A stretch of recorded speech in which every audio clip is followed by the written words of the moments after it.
Hey guys, what's going on? Excoundrel here, welcome to the channel. Thank you to G2A for sponsoring. There is a reference link in the description below. Today, we are going to talk about Blaster Brawler, which is still a build, and I haven't covered it on the channel. But it is a build that works pretty well. I would not say it's top tier, I would say it's like B/A tier, but it's a build that can quite consistently top 3. The only reason that you might struggle right now is because Jinx is quite a contested carry. Especially in Rebels, and you're going to see Jinx probably contested a lot during Rebels. Now, one of my favourite ways to transition into Blaster Brawler is through a sort of cybernetic brawler start. You've probably heard me talk about this a lot. So a really, really easy way to do that is Leona, Fiora, Lucian, and then you give your Lucian Jinx items. Now, in my opinion, there are a few items that work really well on Jinx, but realistically in this current meta, to survive the mid-game, you're going to want a Last Whisper. Regardless of where you're going, you're going to want a Last Whisper. The other way that you can play this is with a red buff. So Last Whisper and red buff are both very good items to have in the mid-game. I, as soon as I can, drop Fiora for Vi, because Vi is someone that's going to feature in the composition. And then you're going to add any old blaster. Now, realistically, Ezreal is going to be the best, because he's got a lot of utility. And then as a third unit, you can either add a Vanguard, and especially if you've got a 2-star Leona, that really helps. And Jace is probably the best Vanguard in this scenario. And this is what my level 5 would look like. Items that I love. And this in this game specifically, I love Redemption. You hear me talk about it a lot. I absolutely love this item. Just think it's just beyond fantastic. A third item for Jinx that I particularly had in this game was going to be Runins. I think Runins red buff is a really nice way with the blaster trait to apply red buff to a lot of people, and it just helps Jinx try and find those resets. This is what this comp would look like. And then eventually what you're going to do is you're going to transition it into Jinx. So once you get Jinx 2, I would say Jinx 2, if you've got a Lucian 1, Jinx 1, swap straight away. If you've got a Lucian 2, wait until you've got a Jinx 2. Lucian 2 is actually stronger than Jinx 1, especially if you're keeping in the cybernetics. But once you've got Jinx 2, we're going to drop the items on to Jinx, okay? What you're going to look for is the rest of the brawlers plus Rebels. So my build ends up looking something like this. We're dropping these. We're going to bring in Gnar. Gnar is like the best brawler. He's just absolutely insane. He can have that. We're going to have a Blitzcrank. We're going to bring Blitzcrank over here somewhere. I think I like to have Vi away from my team. The reason I like to have Vi away is if she ults and someone dives my Jinx, she will dive back towards the Jinx and maybe save her. I like having Gnar in front of my Jinx because he's gonna throw people into Jinx's radius, which is really nice. And then we need one more. We got 1, 2, 3 for Brawler. So this is what it would look like at level 8. And then at level 9, pretty simple. What you're going to add is a Gangplank. I would say that there's no point adding Gangplank unless you've got a Guardian Angel. If you don't have a Guardian Angel, drop the Ziggs and the Gangplank. Add an Aurelion Soul and maybe add like a Thresh with Urgots coming in. But this is like the optimal way of playing this comp. If you get a GA as well, but obviously GA is going to be important. Otherwise, it's not going to be as good. And this for me is kind of like the prime level 9. Is this even level 1, 2, 3, 4, 5, 6, 7? Wait, I'm missing something, aren't I? What am I missing for level 9? Oh, I actually do just like adding Thresh. So I like adding Thresh. It doesn't actually give me the full chrono bonus, but Thresh pulling in Urgots is always going to be a really good thing. So getting a level 2 Thresh, but realistically that last slot can be practically anything. It can be another Jinx, to be honest with you as well. I've seen people run 2 Jinxes, but in this particular instance I had Thresh. So yeah, this is the build. Let's go through a game. Okay guys, let's talk about the game then. We're going to go through it in 2 times. It's been a while since I've done a 2 times video. The reason I've been a little bit delayed getting the video out recently is because I tilted. I like really, really tilted recently. I went from 200 LP Masters to 0 LP Masters, and I just about managed to scrape myself away from demoting to Diamond, so it's been a rough one. So let's talk about this. We had a cybernetic start. I think cybernetic starts are always good because they can essentially transition to whatever you like, because you don't need to commit items with cybernetics. Obviously, if you really want to make the best of a cybernetic build, it's nice to commit items, but you don't need to commit full items to a cybernetic build to make it work. So in this instance, I obviously just run with the 3 cybernetics. I get a Leona 2, which is really nice because I can then eventually look to bring in a another Vanguard. And again, it's always better to bring in the Vanguard over anything else, especially if you don't have a good blaster item. if you have got a good blaster item, sometimes it can be worth to bring in a blaster over a Vanguard. But I would say for the most part, it's just better to bring in a Vanguard. Now, what I'm gonna say, I actually brought in Bard. I leveled up and brought in Bard. This is actually something that is very interesting. Bard is super good early on because fights generally tend to go a long time in the early game. So Bard can usually get huge value, and if you get something like a Shojin's on him, you can pump out a ridiculous amount of experience. I don't always like to commit a Shojin's to Bard, but in this particular instance, like, Bard is going to get me an extra 1 to 2 experience per round, and that's actually going to allow me to hit level 5 or level 6 a little bit more quickly than I would have done previously. So I might not use Bard for a long period of time, but in this particular instance, keeping Bard in early is always good. I always keep a Bard if I find him early, because I can afford to tank a couple of rounds in the early game for the extra experience that Bard can get me. Like in this particular instance, just look at this round. Like, Bard's going to get me an extra 2 experience. That's the equivalent of 2 gold that I've just got for free from having that unit in. And I didn't even lose the round that badly. I only lost by 2 units, which is perfectly fine. You know, and now we are just 2 experience away from level 5. I actually decide in this particular situation to level up to level 5 and put a Vanguard in. This is actually going to give me the Cybernetics plus Vanguard with a Bard. Now, the reason I don't put a Blaster in is because I don't really have a Blaster item to make use of it. If I had a Giant Slayer, maybe, or a red buff, I would probably put a Blaster in and maybe get rid of Bard. But in this particular instance, like, we just keep going. We keep rocking with the Bard. We've got the Vanguards, and we've immediately become a significant amount stronger because of it. So this is a good decision to make.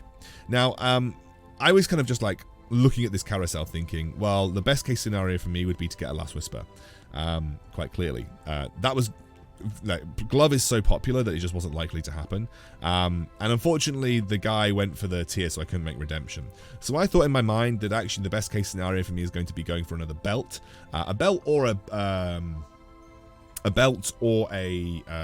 what's it called? What's the word I'm looking for? Or a chain vest, because red buff is what I'm after in this particular circumstance.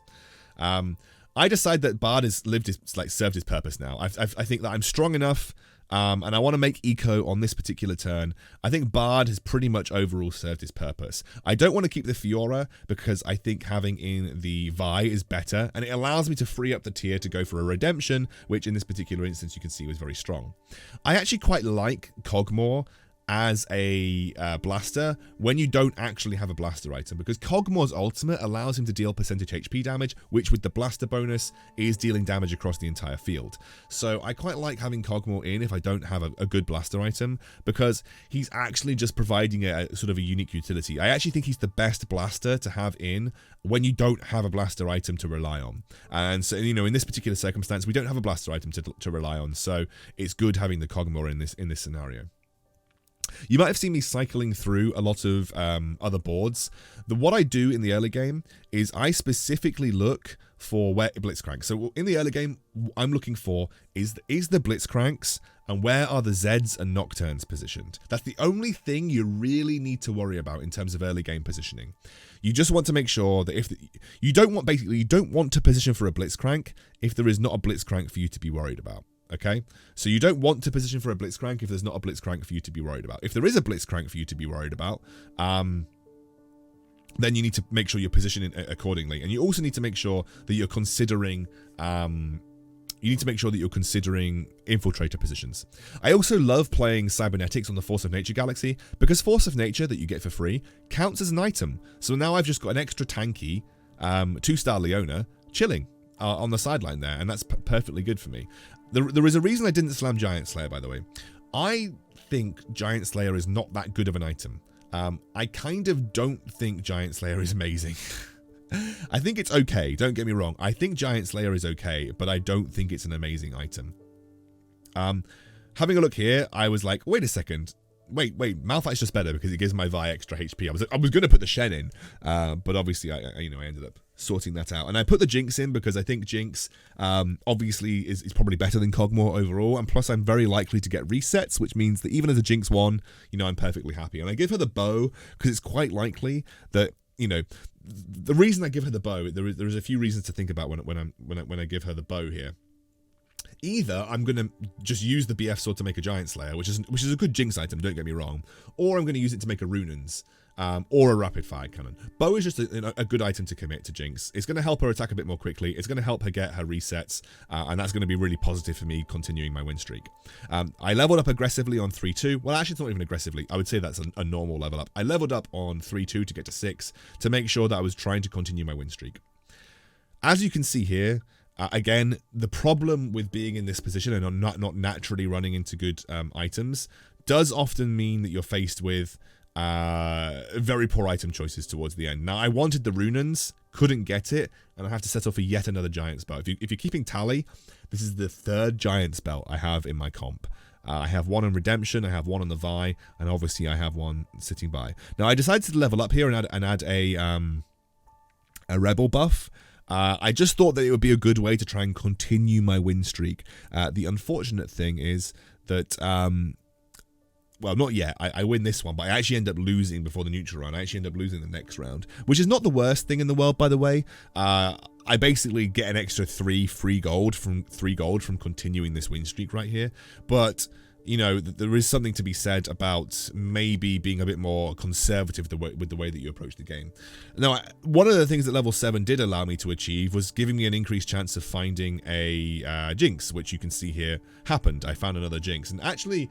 this is the point at which I decided that it is probably better to give up on the cybernetics and go straight into a Jinx composition.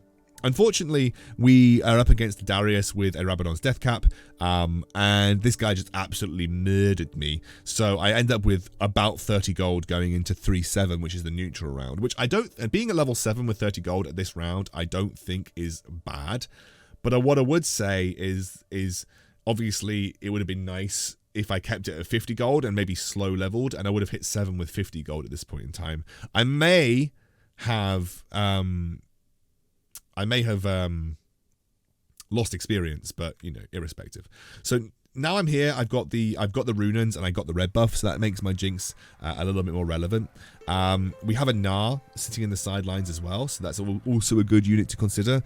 I think realistically, I could drop the Master Yi and just put the Gnar in. I think that would have made me, sort of given me a better composition overall. And there is now, as you can see, we are starting to struggle a little bit more. Not versus this guy specifically, but we are going to start struggling a little bit more because we are entering the mid game. People are starting to roll down on 7. People are going to start getting pretty strong at this stage in the game. I'm keeping the Irelia just in case there is a chance that I decide to go into cybernetics. But realistically, my items don't really favor cybernetics at this point. My items are very much Jinx favored. It's a much better proposition for me to go towards Jinx at this point. We're up against the mech. You know, I think Giant Slayer is good versus mechs specifically. You know, I think in general, mech is the only thing in the game where Giant Slayer, I think, becomes really, really good. But we natural into a Jinx too. You know, that's one of the benefits of going to 7. And we decide at this point that it is definitely going to be a full Rebel composition, and we're going to give the Last Whisper over to Jinx just to make sure that she can get through those pesky vanguards. And you know, at this point, we've now added the Thresh. Thresh is a great unit. He's just going to start bringing random things in. He brings in the Gnar. And the main goal for me now at this point in time is just get to level 8 so I can get the 4 Brawlers in, and we're going to make the transition. But you notice that we did not transition out of the Lucian and the Cybernetics until we hit Jinx 2, because Jinx 2 is the threshold where I beat Lucian 2. Jinx 1, not good enough. Again, we're still last pick, which is going to make, you know, picking up the sort of the ends not particularly great, but we end up getting a Zephyr here. Zephyr is actually a really underrated item. You're going to notice that Zephyr wins me quite a lot of rounds as this game progresses, and we're going to start slow leveling to 8 at this point. Now, you know, obviously there is cause to say, oh, you know, maybe you rush 8 here and look for a gangplank, but I'm at 70 HP. I don't really feel like the need to rush 8 for a gangplank.